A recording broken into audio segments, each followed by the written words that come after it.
necesidad que tiene el público en general de conocer un poco más sobre temáticas de interés en esta época de cuarentena. Hoy día vamos a hablar un poco sobre las estrategias para reducir el riesgo de contagio de coronavirus a través de los alimentos. En esta charla del día de hoy nos acompaña una profesora, Jimena Salvador. Jimena Salvador es química analítica con una maestría en ciencia de alimentos en Inglaterra. Cuenta con más de 8 años de experiencia en temas de docencia y apoyos a empresas de químicos y alimentos.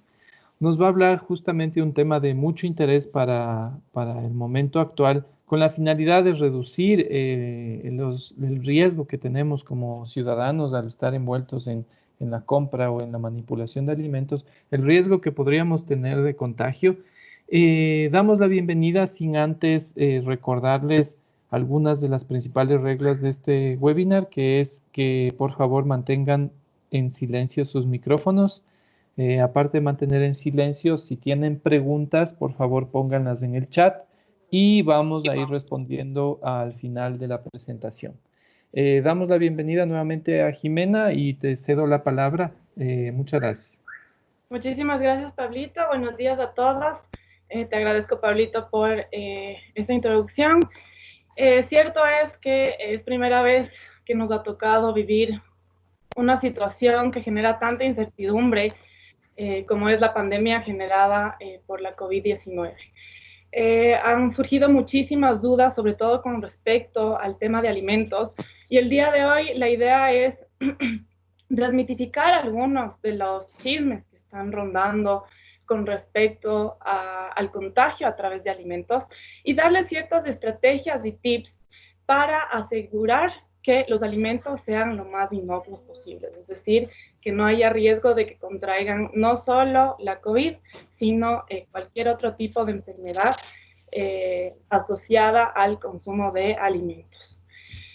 Antes que nada, es importante mencionar qué sabemos hasta ahora sobre el virus. Primero, sabemos que el virus, cuyo nombre técnico es el SARS-CoV-2, es el que causa la COVID-19, esa es la enfermedad, y es una enfermedad que afecta directamente al tracto respiratorio. Es importante tomar en cuenta esto, porque esto quiere decir que no es una enfermedad relacionada a alimentos directamente, ¿sí? Las enfermedades relacionadas a alimentos afectan principalmente al tracto digestivo.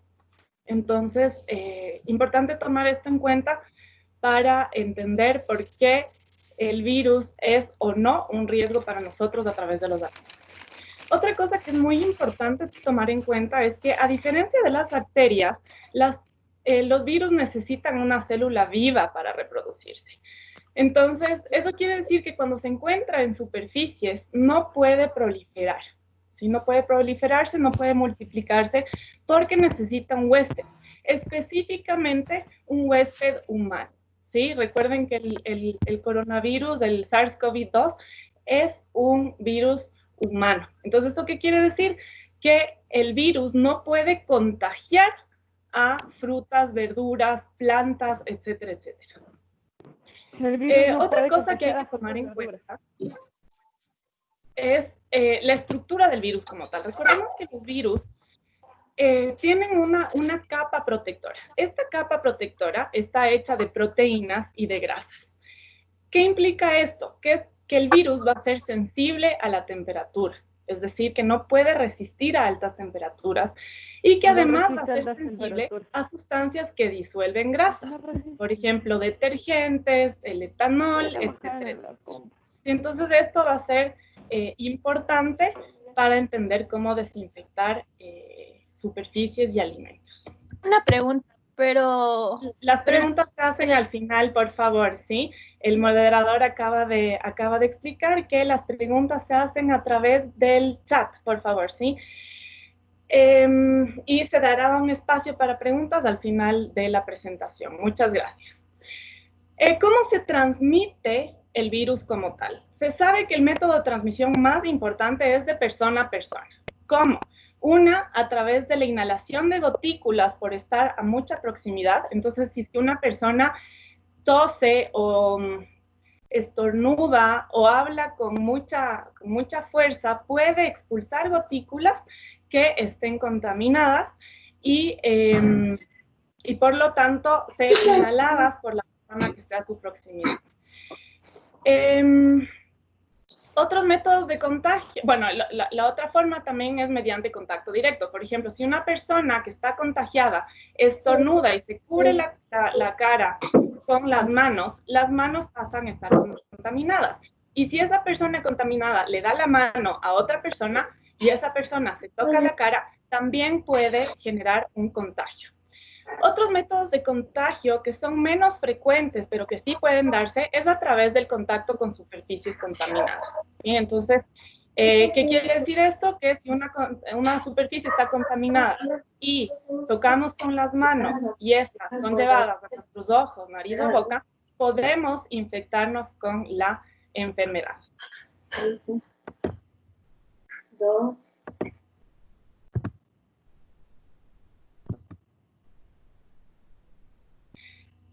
Acabo de mencionar que una de las formas de contagio es mediante el contacto con superficies contaminadas. Ya se han hecho algunos estudios en los cuales se ha logrado determinar la estabilidad del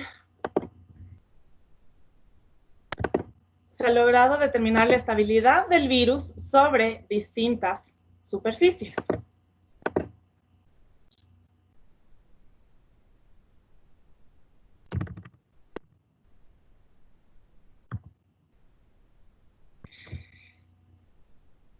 Entre esas superficies estudiadas tenemos el aerosol. Bueno, el aerosol como tal hace referencia a las gotículas suspendidas que tienen un diámetro de menos de 5 micrómetros. Estamos hablando de algo que es 5 milésimas de milímetro y que se pueden quedar suspendidas en el aire. ¿Sí? Entonces, eso quiere decir que el virus puede sobrevivir en el aire, en la presencia de gotículas, durante al menos 3 horas. Por esto ahora se recomienda mucho el uso de mascarillas justamente para evitar que esas gotículas sean expulsadas a la atmósfera. En el cartón la estabilidad del virus es de hasta 24 horas, en el acero inoxidable 48 horas, en el plástico 72 horas y en el cobre se ha determinado 4 horas. Esto es importante para tomar en cuenta en la superficie de monedas, por ejemplo. Obviamente, estos estudios de estabilidad se han hecho en condiciones muy específicas, alrededor de 20 grados centígrados, con una humedad relativa de 40%, pero hay que tomar en cuenta que tanto la temperatura como la humedad en el aire van a afectar esa estabilidad. Pero para tener una idea, vale la pena tener en cuenta estos valores. ¿Qué desinfectantes ¿A qué desinfectantes se les ha logrado determinar la eficacia en contra de este virus? Hasta ahora los estudios científicos han evaluado unos pocos desinfectantes. Tenemos el desinfectante que ahora se está usando muchísimo, sobre todo a nivel doméstico, el etanol. Sí, el etanol con mayor eficacia es aquel que tiene de 70% de concentración en adelante. Y también se ha estudiado el hipoclorito de sodio, que es lo que nosotros comúnmente conocemos como el cloro. En distintas concentraciones se ha demostrado que tanto el etanol como el hipoclorito de sodio logran desactivar el virus en su gran mayoría después de 1 minuto de exposición.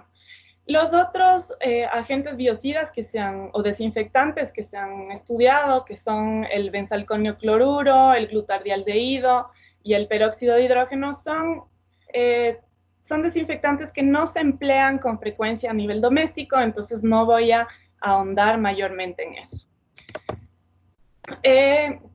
Si es que tienen alguna duda con respecto a qué desinfectantes son o no eficaces, la EPA, que es la Agencia de Protección Ambiental de los Estados Unidos, ha emitido una lista de desinfectantes efectivos contra el virus, entre los cuales podemos nombrar nuevamente al etanol, el hipoclorito de sodio, el amonio cuaternario, que se usa principalmente para superficies, ojo, no para alimentos, y el peróxido de hidrógeno, que es el agua oxigenada.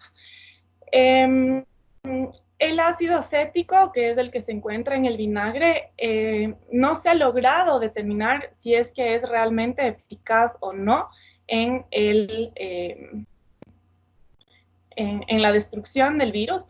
Por lo tanto, se sugiere no usar vinagre como desinfectante, sino preferir el cloro o el etanol. ¿Cuáles son las estrategias que se han tomado a nivel global para evitar la propagación del virus? Primero, el distanciamiento social. Sí, ya se ha demostrado que debido a que la principal fuente de transmisión es de persona a persona, tenemos que mantener un distanciamiento de al menos 2 metros. ¿Sí? Muchas sugerencias varían, ¿no es cierto? Algunas dicen 1 metro, otras dicen 1,5 metros, otras dicen 2 metros. Por seguridad, sería mejor mantener siempre los 2 metros de distancia. Junto con el distanciamiento social se han hecho estrategias de cuarentena, ¿sí? En algunos países, como en el nuestro, también se han implementado sistemas de toque de queda. Se sugiere también el uso de mascarilla en lugares públicos, justamente para evitar la transmisión del virus a través de gotículas suspendidas en el aire.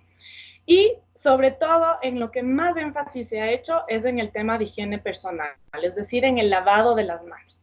¿En qué consiste el lavado de las manos? Un lavado muy frecuente con agua y jabón por al menos 20 segundos. Ustedes verán en el internet, hay un montón de videos sobre cómo lavarse adecuadamente las manos, entonces no voy a hacer mayor énfasis en la técnica de lavado de manos.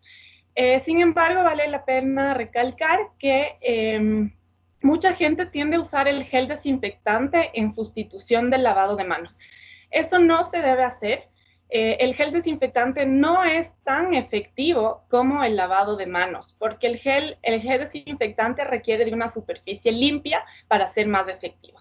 Entonces, como sugerencia, siempre lavarse las manos y posteriormente colocarse el gel desinfectante. Si por motivos ustedes deben salir de casa y no tienen cómo lavarse las manos con agua y jabón, ahí sí utilizar el gel desinfectante, pero no sustituir el uso del lavado de manos como principal técnica para desinfección.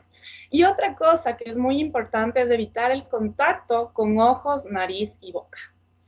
Todas estas estrategias se nos han dado, pero no se ha sido muy claro con respecto a qué pasa con los alimentos.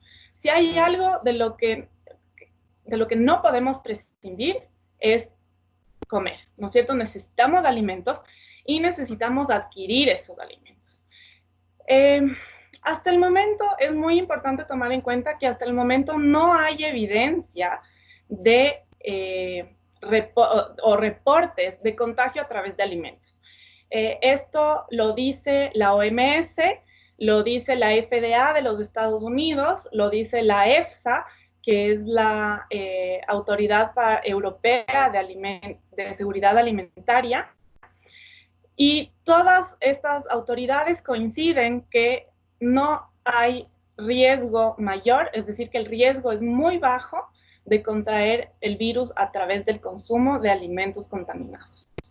Entonces, por este lado, podemos estar un poco más tranquilos porque no hay reportes o no hay razón para justificar el tomar medidas excesivas con respecto a la desinfección, sea de alimentos o sea de envases. Recordemos nuevamente, el virus no es un virus de transmisión a través de alimentos, es un virus de transmisión respiratoria, ¿sí? Entonces, eso hace que los alimentos no sean huéspedes adecuados para los virus, para el virus del coronavirus. Evidentemente, sí existen virus que se transmiten a través de alimentos. Por ejemplo, el norovirus, el rotavirus, la hepatitis A, todos esos son virus que sí son transmitidos a través de alimentos.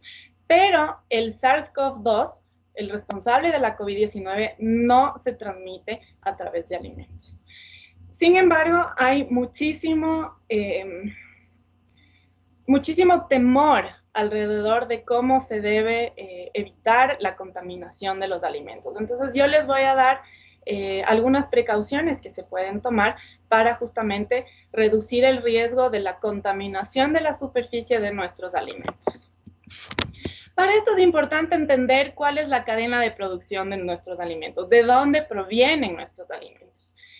Primero, se da la etapa de producción de la materia prima, ¿no es cierto? Sean verduras, vegetales, cereales, leche, huevos, todo lo que es materia prima tiene una etapa de producción, ¿no es cierto? En esta etapa de producción podría darse una contaminación, por ejemplo, si es que quien cosecha la fruta, la verdura, etcétera, estornuda o no maneja de manera adecuada el alimento, ¿sí? Entonces, por ahí podríamos tener un riesgo de contaminación. Pero ojo, la idea de esto no es hacerles tener más miedo, es hacerles entender mejor para que puedan tomar las medidas adecuadas. Después de la producción vamos a tener el procesamiento. ¿Qué se entiende por procesamiento? El procesamiento es todo proceso de transformación de los alimentos. ¿Sí? Si es que el alimento no se va a consumir como materia prima como tal y pasa por un proceso en el cual se le da un valor agregado, eso se considera procesamiento. Eso puede incluir desde rallar la zanahoria, empacarla y venderla, hasta generar productos ya mucho más elaborados como galletas, pasteles, productos congelados para consumo en el hogar, etcétera, etcétera. Es importante hacer hincapié en que la mayoría de nuestras empresas alimentarias toman medidas y han tomado medidas para justamente reducir al máximo el riesgo de contaminación. De por sí, las empresas alimentarias siguen buenas prácticas de manufactura. Esto quiere decir que aseguran la inocuidad del alimento. Es para evitar que haya contaminación microbiológica o contaminación química. Entonces, por ese lado, en las empresas de procesamiento se están tomando en cuenta muchas estrategias para reducir al máximo el riesgo de contaminación.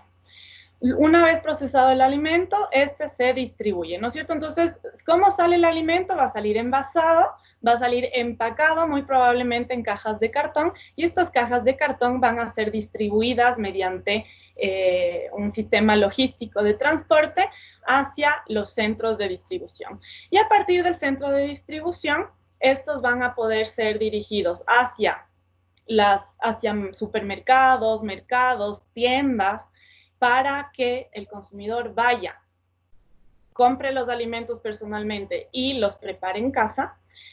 Y la otra ruta es que vayan hacia restaurantes donde van a ser preparados y servidos como comida, ¿no es cierto? Entonces, en la fase de distribución, ciertamente hay el riesgo de que un mal manejo de los empaques, de las cajas de cartón, pueda contaminar la caja, ojo, no el alimento, sino el empaque como tal.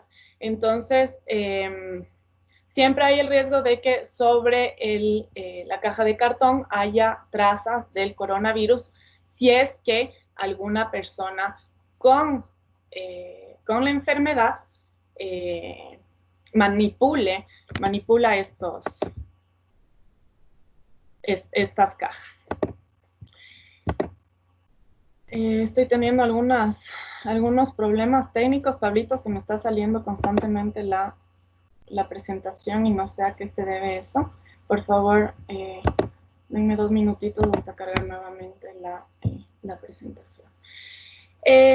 La siguiente etapa, ¿no es cierto?, de la distribución era la venta a través de centros minoristas, como son los supermercados, los mercados, las tiendas de barrio, y evidentemente ahí también habrá un riesgo por la manipulación de los envases y los empaques, ¿sí? Igual cuando se trata de frutas y verduras a granel, también hay el riesgo de que una persona que no está tomando las medidas de precaución necesarias estornude o manipule con las manos contaminadas y por lo tanto que se transfiera el virus a la superficie.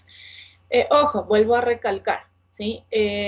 Hasta ahora no se han hecho estudios de cuánto vive el virus en superficie de alimentos, pero lo que sí se sabe es que el riesgo de contraer el virus a través de esa superficie contaminada en el alimento es mínima, ¿sí? Es muy baja. La principal fuente de contagio es la de persona a persona.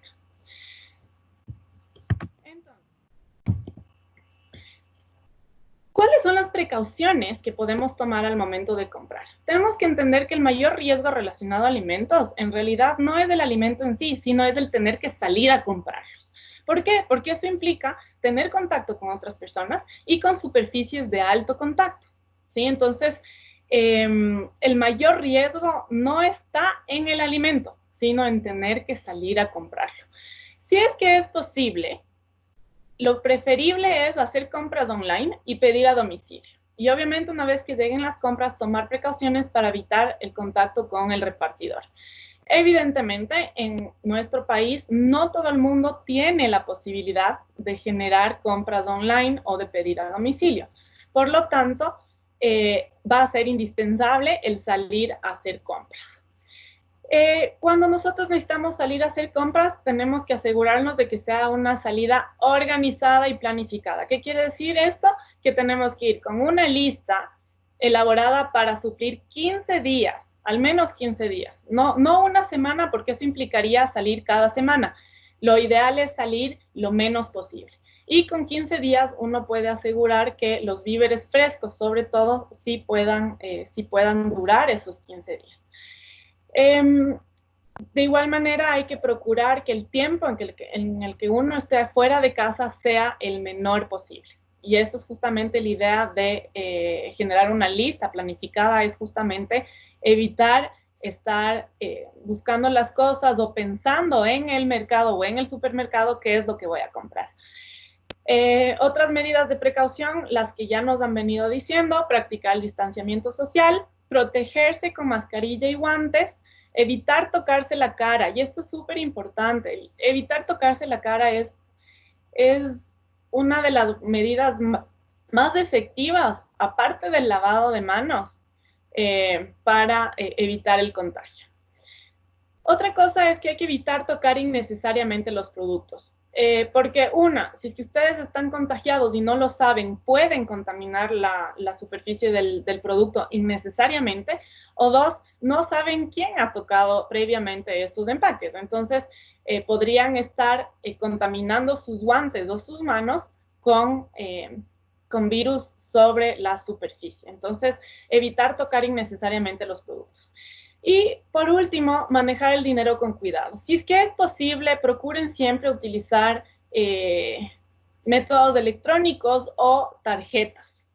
Si es que es imprescindible el uso de efectivo, pues hay que tomar las medidas necesarias. Es decir, recibirla con guantes, tener tal vez una bolsita en la que uno pueda colocar todos los billetes y las monedas, para que además evite el contacto con la ropa. ¿Sí? Entonces, y una vez que se llega a casa, tener un sitio designado para el dinero. ¿Sí?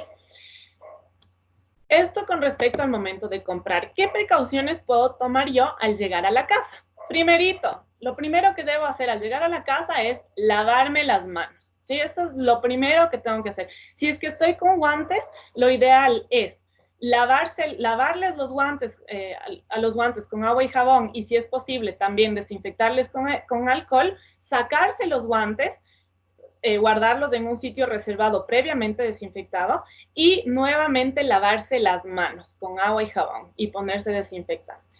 Y nuevamente hacer conciencia de que hay que evitar tocarse la cara.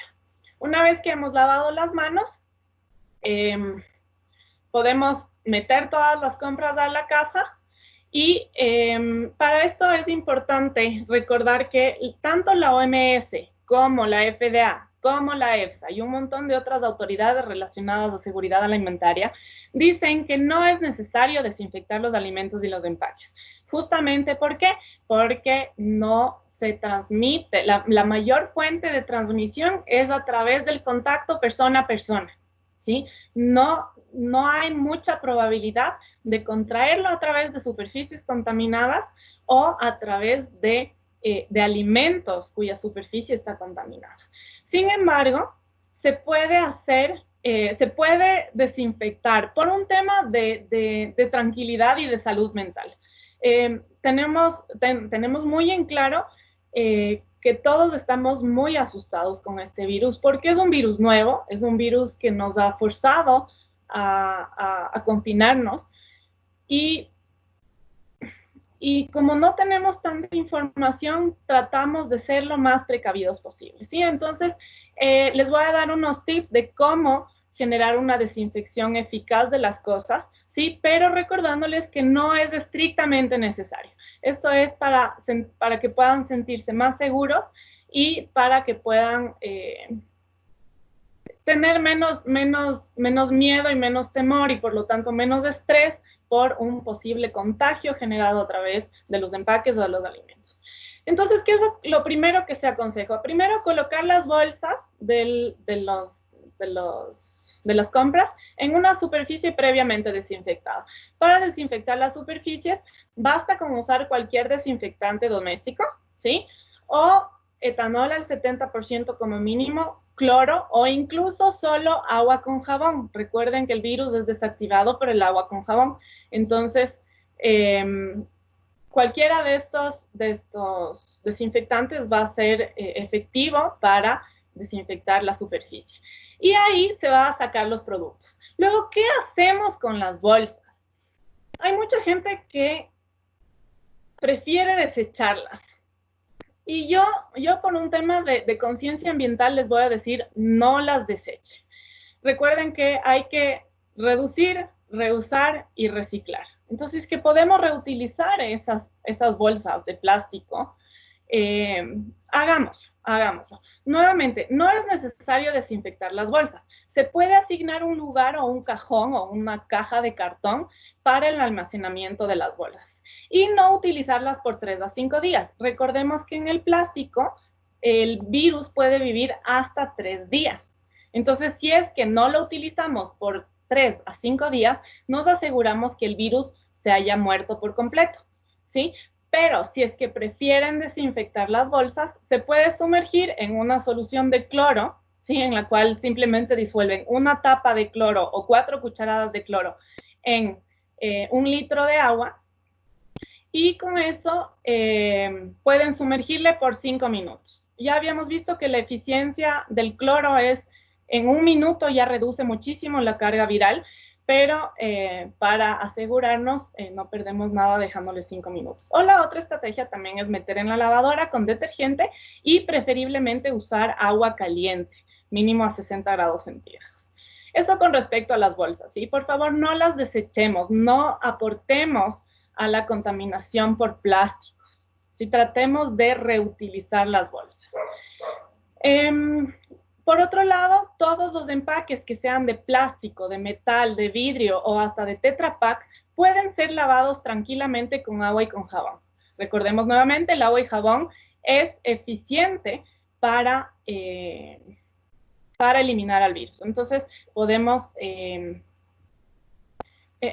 desinfectar con agua y jabón. Si es que no les gusta la idea de hacer con agua y con jabón, pueden lavarlo con una solución de cloro o si no con etanol. Pero recordemos que el etanol es más caro, ¿sí? El cloro está escaseando, o sea, no está escaseando, sino hay en fechas, pero la gente está comprando muchísimo cloro. Y es más caro que el jabón. Entonces, procuremos usar agua con jabón para también cuidar nuestro bolsillo, que también ha sufrido muchísimo con esta pandemia. Con respecto a los empaques de cartón, lo mejor que se puede hacer es sacar y desechar los empaques. Otra estrategia que podría hacerse es dejarle 1 o 2 días metido en una zona asignada para justamente asegurarnos de que el cartón ya no tenga rastros de virus. ¿Sí? Pero lo más fácil es simplemente sacar y desechar los empaques de cartón. Recordemos que los alimentos que vienen con empaque de cartón suelen tener un envase plástico, adentro del cartón. Entonces, y ese envase plástico se puede desinfectar con mucha más facilidad que el cartón, entonces podemos sacar tranquilamente el cartón y desecharlo. Al finalizar, siempre es importante lavarse las manos y desinfectar la superficie. ¿Qué hacemos con respecto a las frutas y verduras? Un lavado con agua y cepillo es más que suficiente, ¿sí? Sobre todo si es que se usa agua a alta presión. El efecto de la presión hace que el agua se lleve a cualquier residuo sólido o cualquier rastro de virus o hasta de bacterias. Sin embargo, si por un tema de tranquilidad prefieren desinfectar, pueden hacerlo sumergiéndolas por 2 a 5 minutos en una solución de cloro y enjuagar. Como les digo, no se recomienda el uso de vinagre porque no hay estudios que certifiquen que el vinagre efectivamente permite la eliminación del virus. Entonces, preferible usar una solución de cloro. No se sugiere hacer con jabón porque el jabón, pueden quedar rastros de jabón en los alimentos y eso podría terminar afectando nuestro tracto digestivo. Entonces, preferible una solución de cloro, sumergirla y enjuagarla. Obviamente, nuevamente les recuerdo, siempre hay que lavarse las manos antes y después de manipular las frutas y verduras. Los alimentos que van a ser sometidos a procesos térmicos, que quiere decir que van a ser cocinados en agua o que se les va a freír o que se les va a hornear, no representan un riesgo, ya que las altas temperaturas en las que se utilizan desactivan el virus. Entonces, por ese lado podemos estar tranquilos porque cualquier alimento que no se consuma crudo, podemos tener la certeza de que no va a estar contaminado con el virus. Ahora bien, hay gente que prefiere pedir comida a domicilio, ¿sí?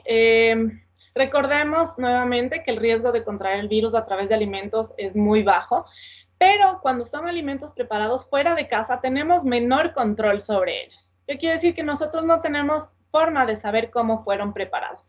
Si bien es cierto que todos los restaurantes que están funcionando ahorita están tomando todas las medidas necesarias para evitar el contagio o para evitar la contaminación de los alimentos a través de personas contagiadas.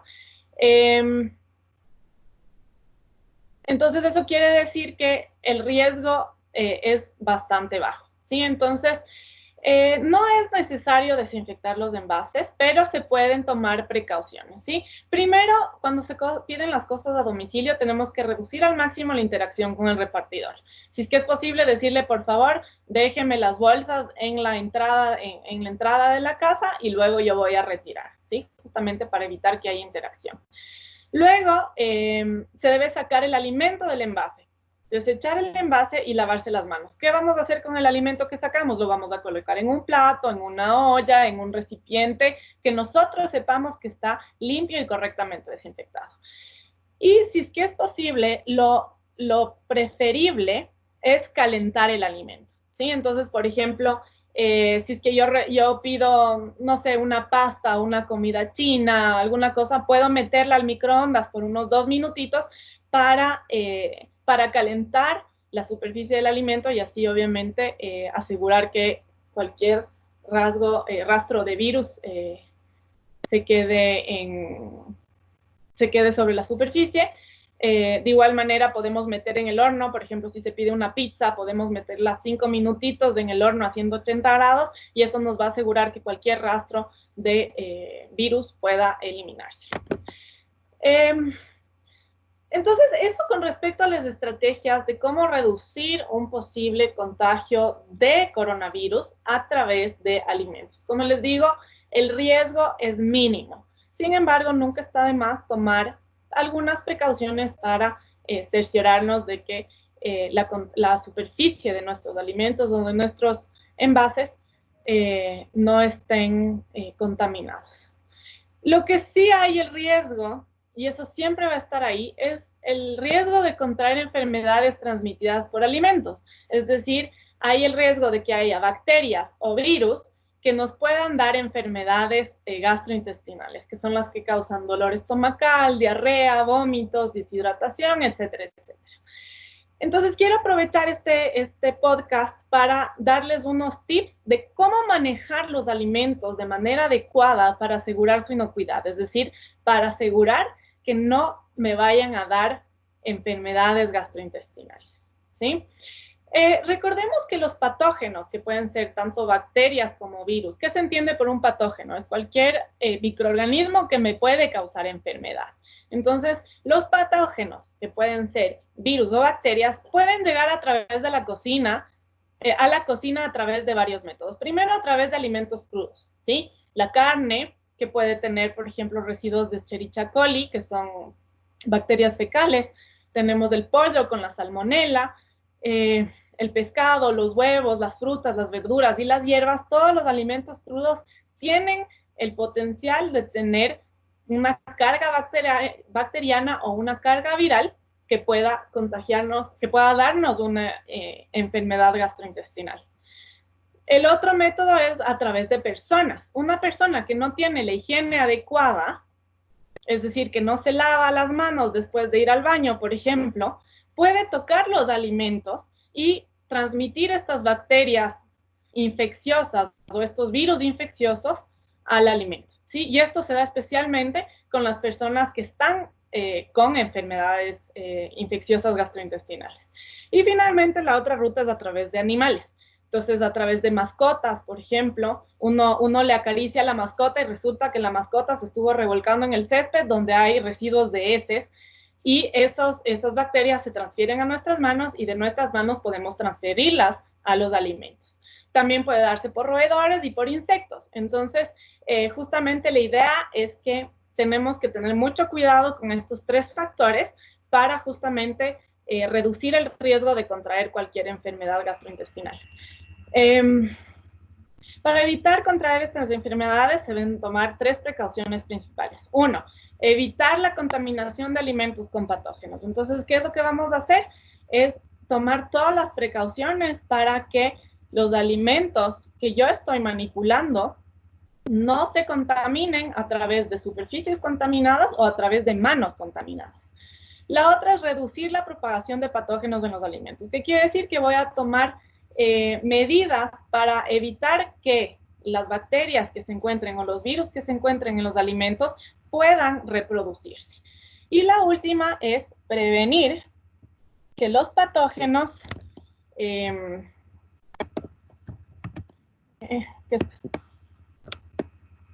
Perdón.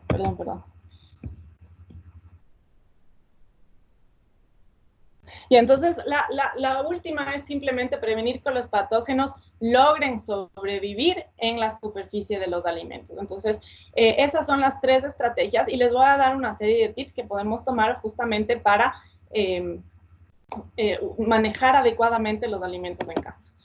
Entonces, el primero tiene que ver con el almacenamiento de los alimentos. ¿Cómo debo almacenar los alimentos? La una es respetar la cadena de frío. Si es que los alimentos son vendidos en refrigeración, pues tendremos que almacenarlos en refrigeración. Siempre procurando minimizar el tiempo en el cual se encuentra fuera de refrigeración. ¿Sí? Entonces, ustedes compran el alimento refrigerado en el supermercado, en el mercado o en la tienda y tienen que irse lo más rápido posible a su casa para guardar los alimentos en refrigeración o ponerlos a congelar.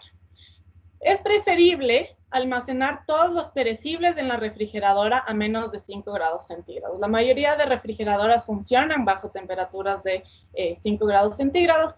La idea de esto es justamente que los microorganismos no pueden reproducirse con mucha velocidad dentro de a muy bajas temperaturas. Siempre es importante almacenar alimentos en contenedores cerrados o completamente cubiertos. ¿Sí? ¿Por qué? Porque así evito que haya contaminación por insectos o por animales o también por microorganismos que se encuentren en el aire. Una vez que se abren los alimentos, se debe consumirlos lo más pronto posible. ¿Sí? También verificar la fecha de caducidad con frecuencia. Me imagino que muchos de ustedes habrán aprovechado para hacer limpiezas de sus despensas y demás y habrán encontrado que muchos de sus alimentos están caducados. Por favor, cerciorarse de que no están consumiendo alimentos caducados, porque hay el riesgo de que tengan contaminación bacteriana. Y otro tip que les puedo dar es que hay que limpiar la refrigeradora y la despensa varias veces al año, limpiar y desinfectarlas. ¿Sí? Recuerden que en la refrigeradora es común que se rieguen líquidos o que se desparramen alimentos sólidos, entonces es importante darse el tiempo de vaciar por completo la refrigeradora y lavarla y desinfectarla adecuadamente varias veces al año. ¿Cómo se deben preparar los alimentos? Ahora, con respecto a la preparación, no al almacenamiento. Primero, la regla de oro es tener cuidado con la higiene personal, es decir, lavarse las manos y, por lo tanto, evitar tocarse la cara. Es preferible usar utensilios limpios en lugar de las manos. Por ejemplo, si pueden manejar con pinzas los pedazos de carne, reduce el riesgo de contaminación a través de nuestras manos. Nunca, y eso sí, también es una de las reglas de oro de la cocina, nunca se deben usar los mismos utensilios para manipular alimentos crudos y alimentos cocinados. ¿Sí? ¿Por qué? Porque los alimentos crudos pueden contaminar a los alimentos cocinados, que ya, debido a la cocción, ya no tienen carga bacteriana o carga viral, pero el momento en que yo manipulo con un utensilio que ha sido contaminado por un alimento crudo, entonces todo el esfuerzo de descontaminación del alimento cocinado se ha perdido.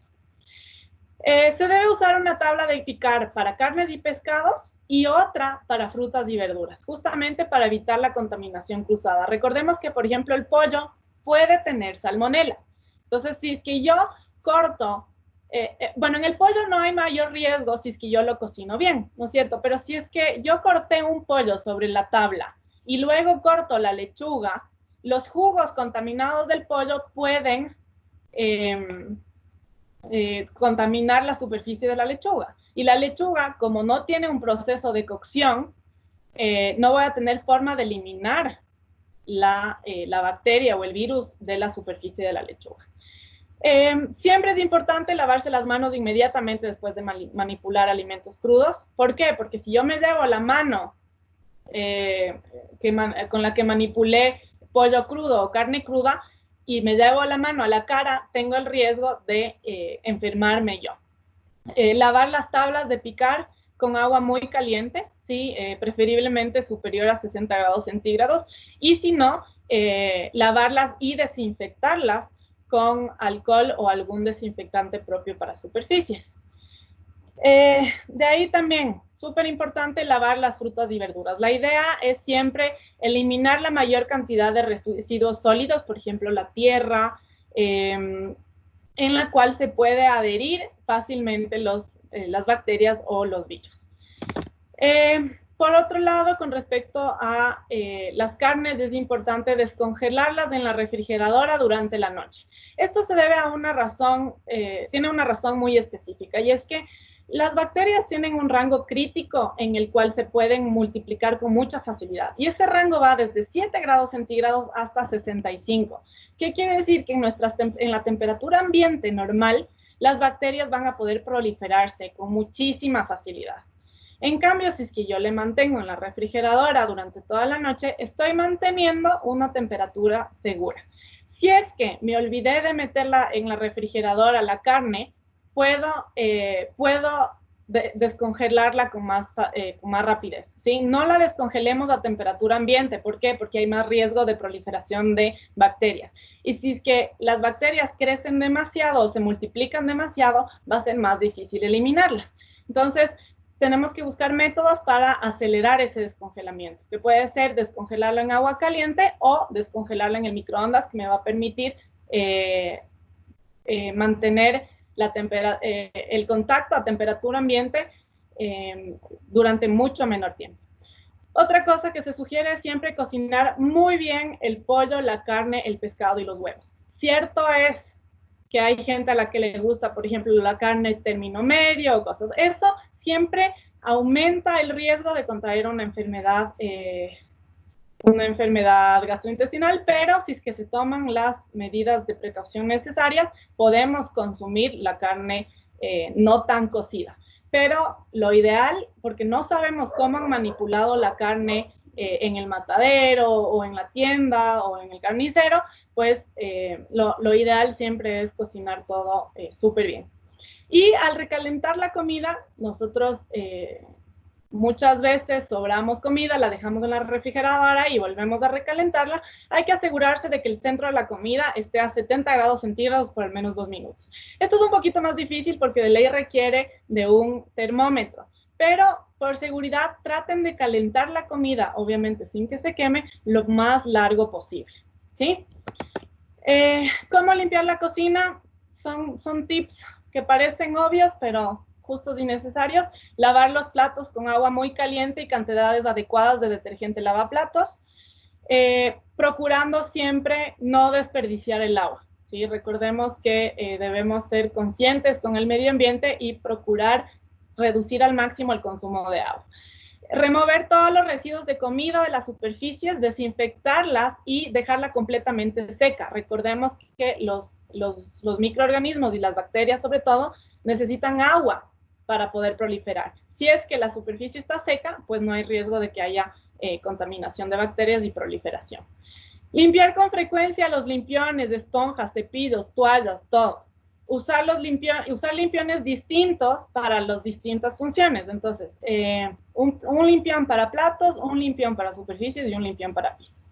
Limpiar con frecuencia las jaladeras. Eso es muy importante porque tendemos a, mientras cocinamos, vamos jalando cajones, vamos abriendo closets. Entonces, esas jaladeras están siempre con mayor riesgo a ser contaminadas, entonces tenemos que limpiarlas y desinfectarlas. Y con respecto a los basureros que se encuentran dentro de la cocina, hay que lavarlos al menos una vez a la semana con agua tibia y desinfectarlos correctamente. Quiero hacer hincapié en la importancia de lavarse las manos. Esa es la mayor estrategia que nosotros podemos usar para evitar el contagio, tanto del coronavirus como de enfermedades relacionadas a alimentos. Entonces, ¿cuándo debemos lavarnos las manos? Después de ir al baño, después de cambiar un pañal, después de estar en contacto con mascotas y sobre todo después de recoger sus heces, después de estornudar o sonarse la nariz, después de estar en contacto con basura, después de hacer actividades de jardinería o de actividades en la casa, antes de preparar alimentos, inmediatamente después de manipular alimentos crudos, sean carnes, frutas o verduras, y antes de comer.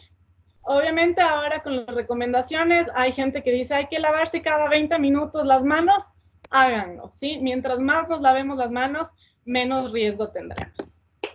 Entonces, ¿cuáles son las conclusiones de esta presentación? 1. La principal fuente de contagio no es el consumo de alimentos contaminados. Recordemos que es el contacto con personas infectadas. Entonces, lo que tenemos que hacer es evitar el contacto con personas antes que desinfectar los alimentos como tal. Hay que lavarse con frecuencia las manos y evitar tocarse la cara.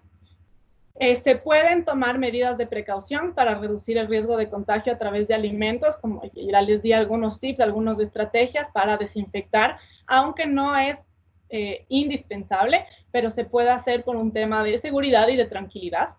Y finalmente, el manejo adecuado de alimentos permitirá prevenir enfermedades que sí son transmitidas por alimentos. Con esto culmino mi presentación. Les agradezco muchísimo por su interés y por su atención. Ahora abrimos el espacio de preguntas. Muchas gracias. Muchas gracias, Jimena. Entonces, voy a buscar las preguntas de nuestros... Ya, si bien es cierto, David nos dice, si bien es cierto, se dice que no hay evidencia de contagios por alimentos, se dice también que hubo contagio por el consumo de murciélago. ¿Es un mito o por qué se dio el contacto, este primer contagio? Ya, a ver, efectivamente hay la teoría, la hipótesis de que efectivamente se transmitió el virus a través del consumo del murciélago. ¿Por qué? porque el murciélago tiene un virus, un coronavirus muy similar al, al del coronavirus humano. Recordemos que hay otras enfermedades que también se han transmitido a través de animales. El tema es que estos animales son animales de consumo, de raro consumo, en el sentido de que no en todo el planeta se consumen, pero los alimentos que nosotros consumimos con mayor frecuencia, que son la carne de res, el pescado, el pollo, el pavo, todos esos se han demostrado o se ha podido estudiar que no puede contagiar o no pueden transmitir el virus, el coronavirus como tal. Y el tema del murciélago sigue siendo una hipótesis. No se ha logrado demostrar que efectivamente ese fue el origen de la pandemia como tal. Una pregunta complementaria a la anterior. ¿Es un virus zoonótico entonces? ¿Empezó así? A ver, volviendo a la anterior. Se asumiría que es un virus zoonótico si es que tuviéramos la evidencia totalmente certera de que efectivamente se transmitió a través del murciélago, ¿sí? O a través de algún alimento. Todavía no se tiene la certeza de que es efectivamente un virus zoonótico. Ya, otra pregunta de Camila. ¿Se podría decir que el uso de amonio cuaternario que estaba siendo utilizado para la desinfección de personas y carros no es necesario? O en el caso de serlo, ¿cuál sería la dosis adecuada? A ver, hay que hacer énfasis en el hecho de que el amonio cuaternario se usa exclusivamente para superficies, o bueno, también se ha utilizado para desinfectar a personas, pero no es seguro para alimentos, ¿sí? Entonces, si es que nosotros deseamos desinfectar superficies de cocina o el piso o no sé, la refrigeradora, ahí sí es seguro utilizar el amonio cuaternario. Las dosis, no se me viene a la mente la dosis exacta, pero normalmente los productos comerciales con amonio cuaternario ya tienen la dosis adecuada, ¿sí? Me parece que Antonio Camacho, en su webinar que realizó sobre estrategias que están tomando las plantas de alimentos, hizo alusión a este tema y él tiene un poco más de conocimiento, entonces les recomiendo que visiten el video justamente de Antonio Camacho. Pero como les digo, el amonio cuaternario no es un desinfectante seguro para alimentos, ¿sí? Entonces es preferible utilizar, como les dije, cloro, sí, o sea, preferiblemente cloro, o si no, simplemente agua bajo presión en el lavabo. Otra pregunta que nos hacen es que de cultura general un poco, ¿en cuánto tiempo se puede reconocer los síntomas de una persona infectada? A ver, se ha demostrado, eso tendríamos que preguntarlo directamente a un médico que es quien maneja más del tema médico, pero por lo que he podido leer, por lo general puede llegar a demorarse entre 10 y 15 días en presentar sintomatología. Durante los 10 días anteriores se da la etapa de desarrollo del virus, de incubación del virus como tal, y no presentamos síntomas. Y esta es la etapa en la que somos vectores de contagio muy peligrosos, porque podemos contagiar de manera silenciosa a quienes nos rodean. Por eso, nuevamente, es súper importante el tema del distanciamiento social, porque el hecho de que no tengas síntomas no significa que no puedas contagiarlos. Pero por lo general, como les digo, son unos 10 a 15 días en presentar los primeros síntomas. Ya, hablaste un poco sobre el cloro para la desinfección de frutas y vegetales. ¿Cuál sería la concentración recomendada? La concentración recomendada por el momento es de 0,5%. ¿Qué quiere decir? Que son 0,5 mililitros en 100 mililitros o 5 mililitros en 1 litro. 5 mililitros normalmente es una cucharada disuelta en 1 litro, o si no, hacer 4 cucharadas disueltas en 1 galón. Eso es lo ideal, ¿sí? En el caso de un mal manejo en la cadena de producción, no se tenga un correcto manejo y asepsia, ¿cuánto tiempo podría permanecer el virus en frutas y legumbres? Ya, justamente, por el momento, desgraciadamente, no existen datos certeros de cuánto tiempo duran en la superficie de los alimentos, pero teniendo en cuenta los estudios que se han hecho, como es, por ejemplo, la estabilidad en el cartón es de 24 horas, en acero inoxidable es de hasta 72 horas, podríamos decir con cierto margen de seguridad que entre 3 y 5 días es el periodo que podría durar el virus sobre la superficie de un alimento. ¿Sí? Entonces, esto obviamente es una conjetura en base a los estudios realizados. Como les digo, no existen estudios realizados en alimentos como, pero podríamos decir que entre 3 y 5 días. Pero tomemos en cuenta que la cadena de producción toma bastante tiempo también entre que se produce el alimento y llega a nuestra mesa. Entonces, habrán pasado más de 3 a 5 días y por lo tanto habrá disminuido el riesgo de que se encuentre contaminada la superficie de un alimento. ¿Es necesario lavar los platos con agua caliente o solo hacerlo con detergente y agua a temperatura ambiente? A ver, las recomendaciones a nivel global de todas las autoridades de seguridad alimentaria dice que lo ideal es con agua caliente, ¿sí? Sobre todo con agua sobre los 60 grados centígrados, porque con eso nos aseguramos que no haya ninguna bacteria que se quede aferrada a la superficie del plato. Sin embargo, si es que lavamos el plato solo con agua a temperatura ambiente y con jabón, se reduce bastante el riesgo siempre y cuando nos aseguremos de que el plato quede completamente limpio. ¿Sí? Muchos pecamos de no ser muy meticulosos y muchas veces quedan residuos de alimentos. Si es que quedan residuos de alimentos, ahí hay el riesgo de que quede contaminado el plato es mucho mayor.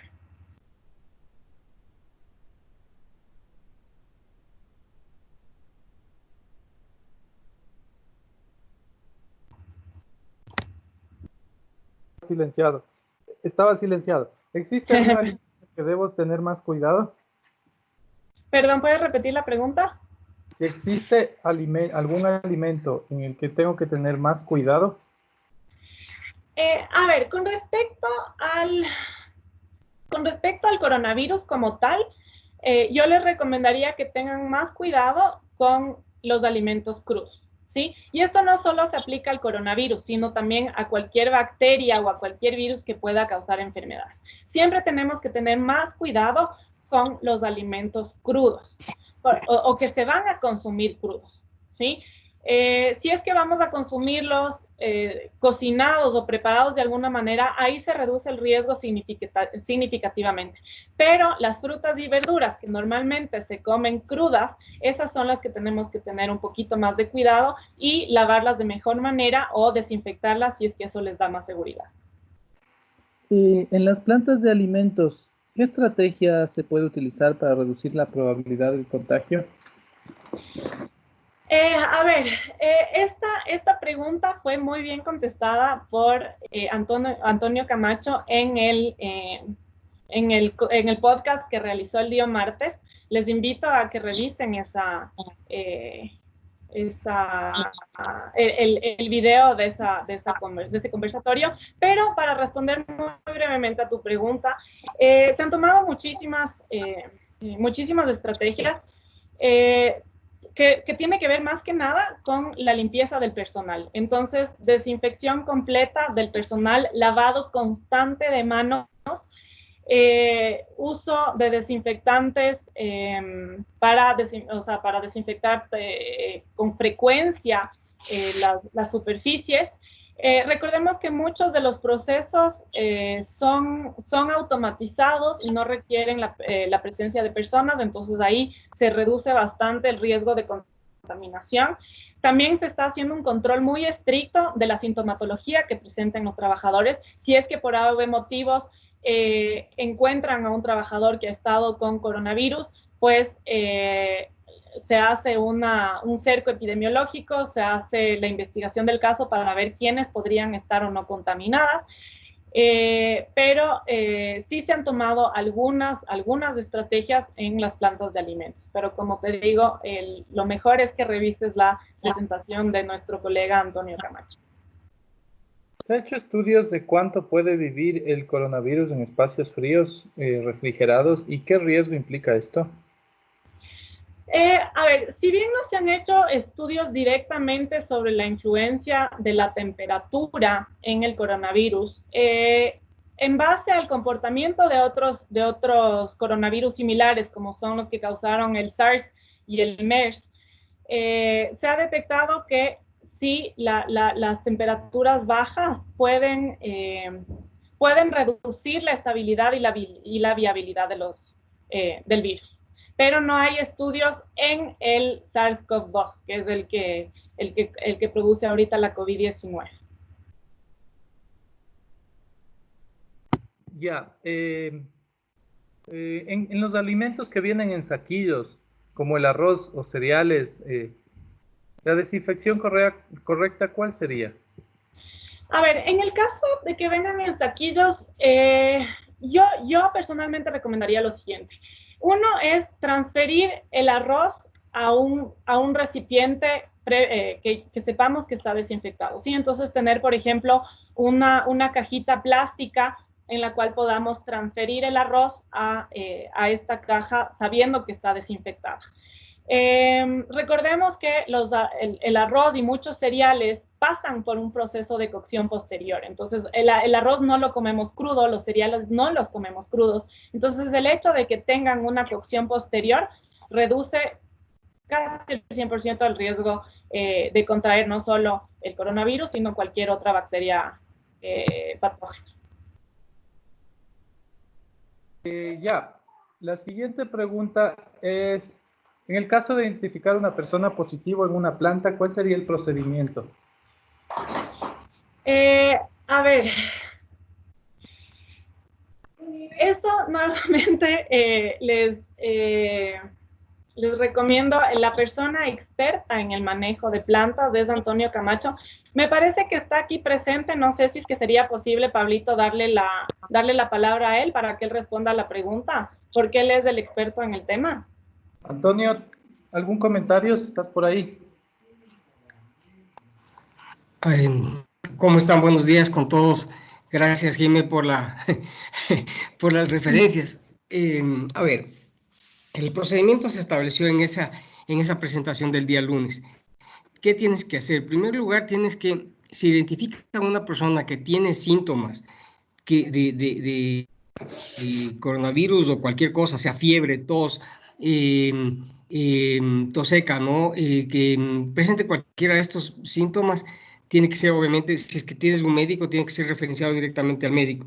La planta en ese momento tiene que aislarle a esa persona y notificar inmediatamente a las autoridades.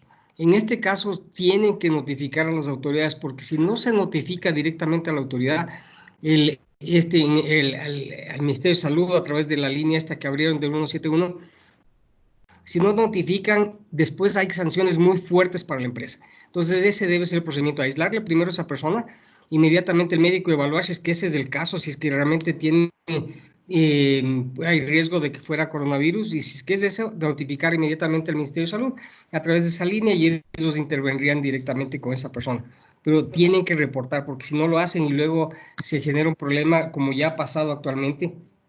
Ha habido empresas en las que el Ministerio de Salud ha cerrado y ha desarrollado un cerco epidemiológico inmediatamente alrededor de toda la planta y de todas las personas que están relacionadas con la planta. Y esto implica casi 2 semanas de tener cerrada la planta por ese tipo de cosas. Entonces es mejor que se aísle y se le notifique a la persona, a la autoridad. Y la respuesta a la pregunta que hicieron hace un ratito de cuánto tiempo puede durar el coronavirus en refrigeración. A ver, a esos hay evidencia de que, recuerden que esta parte tiene que ser súper científica, ¿no es cierto? Como dijo Jimena hace un ratito, no podemos, no es por chismes, a mí me contaron, o sea, realmente tiene que basarse en ciencia. Las evaluaciones que se han hecho, puede durar el coronavirus en refrigeración, hablando de refrigeración 4 grados centígrados, podría durar casi un mes, como 28 días más o menos. Ese es el tiempo que puede durar ahí. Ok, bueno, espero haberles respondido. Si tienen, Jime, te dejo a ti porque es tu presentación. Muchas gracias, Antonio. Gracias por tu participación. Listo. Bueno, ya se respondió esta pregunta de túneles de desinfección. El ozono con la desinfección del COVID, ¿tiene ¿es eficiente? ¿Es efectivo? A ver, nuevamente, el ozono no ha sido evaluado en estudios para determinar la eficiencia directamente en coronavirus. Se sabe que es un excelente desinfectante, sobre todo para agua, pero no se ha determinado ¿cómo se llama?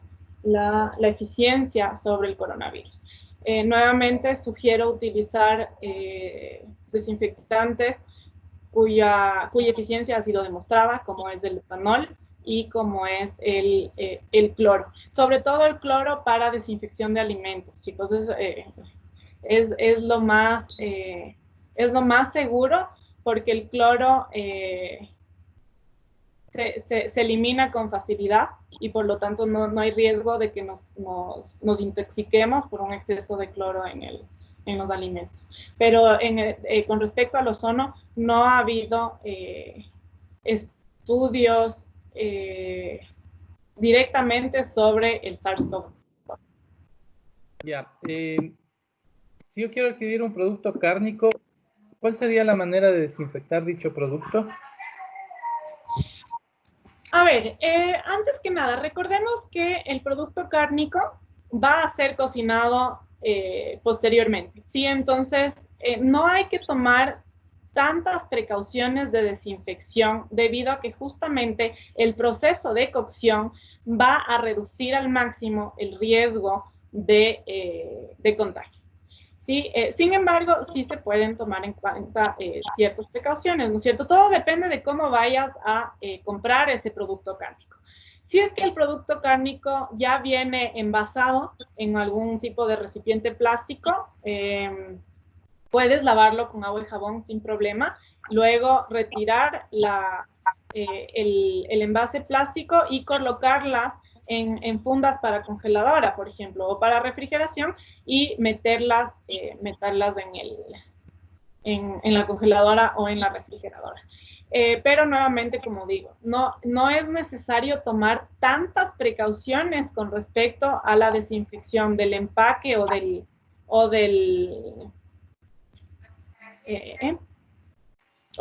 la superficie del alimento, porque este alimento va a ser consumido, va a sufrir un proceso de cocción.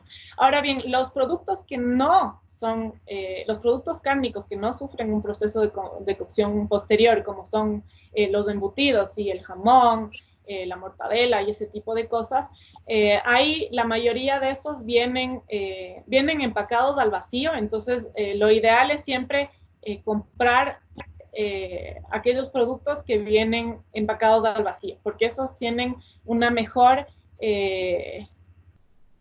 han sido manejados en plantas con buen manejo de prácticas de manufactura. Sin embargo, por ejemplo, en algunos supermercados se puede comprar los embutidos a granel, ¿no es cierto? Entonces, eso hay que evitar, porque siempre hay el riesgo de que haya una contaminación cruzada. Entonces, preferiblemente comprar productos cárnicos que vengan empacados al vacío. Listo. Vamos a un poco racionalizar las preguntas porque tenemos igual otro webinar a las 11:30. Al salir a hacer compras y regresar a casa, ¿es necesario cambiarse de ropa antes de ingresar al hogar? A ver, eso es debatible. Depende de muchos factores, ¿sí? Nuevamente, no se han hecho estudios sobre qué tanto vive el virus sobre el textil. Si es que por temas de seguridad, si prefieres cambiarte la ropa, lo puedes hacer. Sin embargo, hay muy poca probabilidad de que el virus que haya tocado tu ropa, si es que llegara a tocarlo, porque obviamente al salir tomaste todas las precauciones de distanciamiento social, ¿no es cierto? El riesgo de que tengas ropa contaminada es muy pequeño, y el riesgo de que la poca contaminación que pudiste haber obtenido a través de la ropa se transmita a los alimentos es aún menor. Sin embargo, muchas de las recomendaciones es que se utilice algo que te proteja y que puedas sacarte con facilidad. Entonces, por ejemplo, ponerte un saco, una chompa de cierre, cosa que llegues a la casa y te quites de esa chompa y le dejes en una cesta de ropa asignada para la ropa de salida. Lo mismo con los zapatos, ¿no es cierto? Hay gente, ha habido muchas recomendaciones de que se debe tener un par de zapatos para salir de casa y dejarlo siempre afuera. Recordemos siempre que el tiempo de vida en las superficies, por ejemplo en el plástico, es de 72 horas. Entonces, si es que esos zapatos los dejamos fuera durante 72 horas sin desinfectarlos, después de 3 días podremos asegurarnos de que esté completamente libre del virus.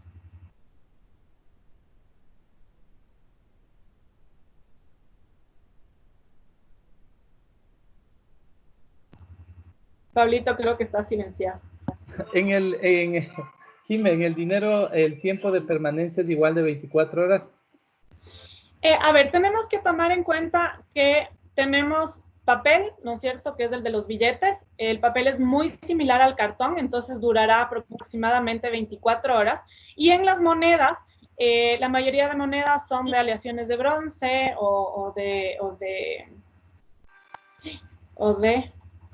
bueno, son aleaciones metálicas.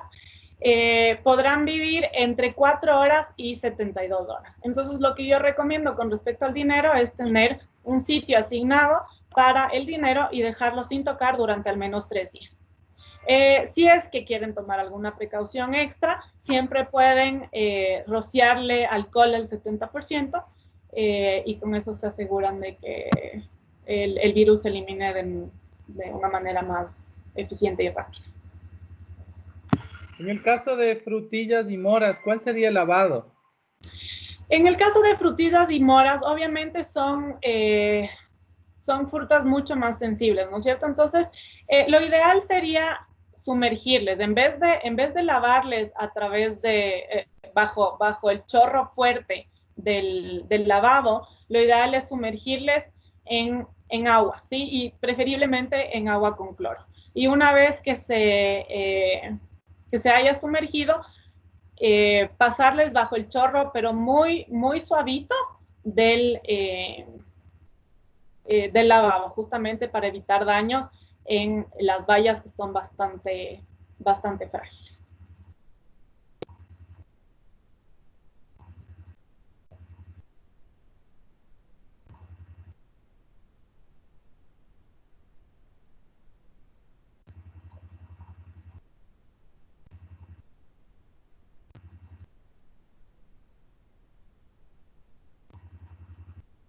Pablito está silenciado nuevamente. ¿En frutos secos hay algún riesgo? A ver, en frutos secos, mi recomendación personal es que procuremos comprar los frutos secos en envases, ¿sí? Que vengan ya previamente envasados y con sistemas de seguridad adicional. Porque los frutos secos que son vendidos a granel, como hay bastante manipulación y como no son cocidos posteriormente, ni cocinados, algunos podrán tostarles del momento en que se tuesta, ahí sí se desinfecta, pero muchos comemos crudos los frutos secos. Entonces, mi recomendación es que compremos frutos secos que vengan envasados en empaques alimentarios adecuados, porque esos son mucho más fáciles de desinfectar y me aseguran que han sido procesados en plantas que hayan tenido un correcto manejo y buenas prácticas de manufactura. Listo. Hay un poco más de preguntas, pero en honor al tiempo tenemos que dar por finalizado este webinar. Jimena, te agradecemos mucho. Ha sido una presentación muy importante para todos nosotros, enriquecedora y llena de contenidos que nos van a servir en el día a día. Entonces, muchas gracias, Jimé. Muchísimas gracias a ti, Pablito, por moderar, y muchas gracias a los que asistieron y a los que hicieron estas preguntas tan importantes. Que tengan un excelente día. Hasta luego. Hasta luego. Gracias, doctora Gina Salvador. Muchas gracias. Gracias, Pablito.